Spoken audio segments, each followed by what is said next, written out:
everybody at? Everybody's still in Paris. Well, I have to ask you the most important thing before we start. I need you to explain to me your swimming pool Instagram photo. What was the thought process behind that? It was just something funny, I thought. Something to start the day with. Sunday fun day. Sun's out, buns out. It was, I just kind of woke up in a funny mood and felt like it. All right, cool. No, you weren't making like an OnlyFans announcement or anything like that? No, not yet. So how is Fight Week treating you so far? Good. It's keeping me busy, and but we know what to expect at this point, and we know what the work that is put out in front of us. So we're just doing it. What do you think of your opponent? He's a dangerous guy, and we're respecting. We're not underestimating him at all, and we need to get this W. So I'm here to win. What are you expecting from him?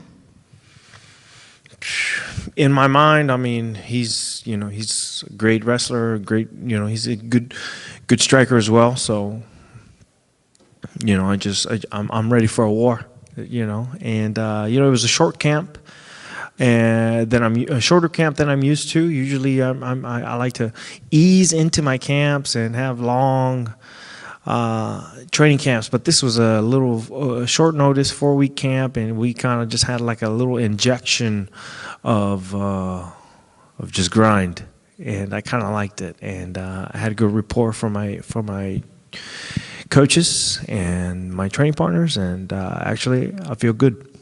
I've heard that some fighters prefer having a little bit of a shorter camp because they're not overtraining, they're not overthinking about this person, and you don't have to sit and wait forever.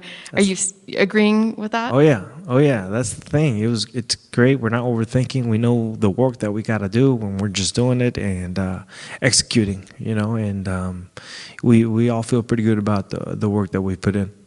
And you've had a very long career. You are already in the Hall of Fame. So what more is there for you on the horizon? What do you kind of see for your career going forward? I know I'm not in the position where I want to be in my career. I want to be back fighting for that title or whatever, and I'm nowhere near that. So I just need to stack some W's so that I can get back to that. What would you have to do against this opponent to get back in that conversation? Do you feel like you have to actually get a really exciting knockout or submission, or is a win enough? I just think I need to go out there and I need to show my skills, display my skills. I think I've gotten better, but I haven't been able to show that in my fights, and it's unfortunate because I know how good I am, and I just haven't been able to show that in the fights. And I think I've put a lot of pressure before into trying to have a big showing, but I think instead of just putting a lot of pressure on that, I think I'm just going to ease off on the pressure and try to have fun a lot more. And last one for me, do you have a prediction for the boxing fight that's happening on Saturday night? Are you paying attention at all? Some people aren't. Not too much. I know it's happening, and me and my family, we grew up watching Canelo, and obviously, we've seen Crawford as well, but we're going to be rooting for Canelo. Thank you. Thank you. Hey, Kelvin. Yeah. Dustin was in here earlier, and it was kind of I don't want to say weird, but it was a little bit different approach when we asked him about this fight, right? He said he's not a big media guy, and he kind of opened up and said, man, I get nervous before these fights. Like, it's kind of been a crutch throughout my entire career that, I've done well in the gym sometimes, and the lights come on, and I just, whatever happens in there, I just don't show up on fight night. So, like, what do you think about when you hear things like that? Because normally you get guys coming in here saying, like, man, I'm going to knock this guy out, I'm going to submit him, like, doesn't matter, I'm going to win. And then you've got a guy like Dustin who doesn't seem like he's 100% confident, in himself going into this weekend. I wouldn't say he's not confident. I would say he's probably or what was it that he said again? He said he gets very nervous sometimes, and it's Yeah. kind of been like a struggle throughout his entire career. That's normal. Every fighter gets nervous before a fight. How you handle it is the thing. I wouldn't say he's not confident because he's here, right? And he's signed on the dotted line, so he's confident enough to think that he can beat me. So I wouldn't say he's not confident, but maybe he's just opening up, right? Because every fighter gets nervous. And then he also said he's encouraging you to miss weight. He says Kelvin can come in at heavyweight because I want his purse. What do you think of that? Yeah, I bet he does. The division, middleweight's kind of been shaken up a little bit this week, not this week, but a couple of weeks ago. What were your thoughts on like the DDP and Hamzat fight? Because there's certain people that were critical of it, and then there's other people that were like, man, if you don't like how that fight played out, then you don't like MMA as a whole. Yeah, I mean, I think it was super impressive on how he took out DDP. I mean, no one's been able to do that to him, and he made it look easy. And I don't think it's easy to do that to someone like DDP, who's beaten Rob Whittaker. He's beaten Adesanya. I mean, I fought these guys. I know what it's like to be in the cage with these guys. And, he's beaten them. And to be able to do that to DDP is... I think it's pretty hard, And then who do you think deserves the next shot? Because there's kind of this debate going on right now. Like, Imavov is sure that he's the next guy to fight for the title, but then everyone else is kind of saying, like, no, it's going to be the winner of RDR and Fluffy. Like, if somebody gets a finish in that fight, they think that's going to kind of trump what Imavov did over Kyle Bahayo. So what's your opinion on that?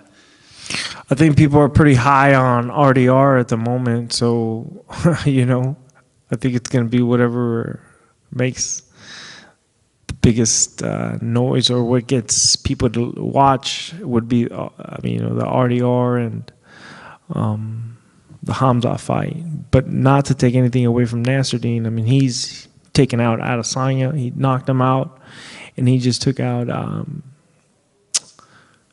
who did he fight? Kyle Bahayo the other day. And so, I mean, this is a real threat to the title. And so, but I think, these days it's about what gets eyes on the TV screens. And then speaking of that, like getting eyes on the TV screens, obviously you coming from Tough back in the day, we're seeing the newer seasons of Tough. I don't know if the guys from those seasons are doing as well as they used to in the UFC. We're seeing more guys come from Contender and, have success that way, right? What do you think? Do you think eventually there's going to be a time where the Tough series just gets completely played out and Contender series takes over, or is there always going to be a place for Tough? I hope there always is. Tough was very special to me growing up. I watched it every season growing up, and then obviously I was able to get on it and win it, and it changed my entire life, right? So a lot of champions and contenders have came out of that. Hall of Famers have came out of that, and so I think it's a very needed part of our sport, but unfortunately it's not getting the eyes that it used to. I don't know if it's the network or just the format of the show needs to be changed, but I think it's needed, but I think it's on its way out at the same time. Hey, Kelvin. Yeah? Is it important for you not just to get a win, but is it important for you to get a win on the Noche UFC card? Does that have any importance to you? Oh, dude, I'm super honored to be here, to be fighting on this card. I've been wanting to fight on a Noche card for a long, long time. I was originally scheduled to fight Shavkat in one of these, but I got injured, and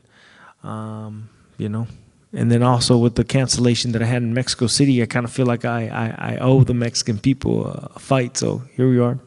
Does it matter to you? Because this was originally supposed to be in Mexico, but now we're here in San Antonio. Do you have a preference of that, or you happy to be here? Oh man, when it was announced to be in Guadalajara, I was like all over it, right? And then once I heard it was changed to San Antonio, I kind of got discouraged, but then they told me I might be fighting on it, and then I was like, all right, let's get it. Because I love Texas. I love coming out here. Anytime I've come out to Texas, they show love, so I love coming out. Well, thank you for your honesty. San Antonio loves you anyway. No, thank you. Cool. Thank you.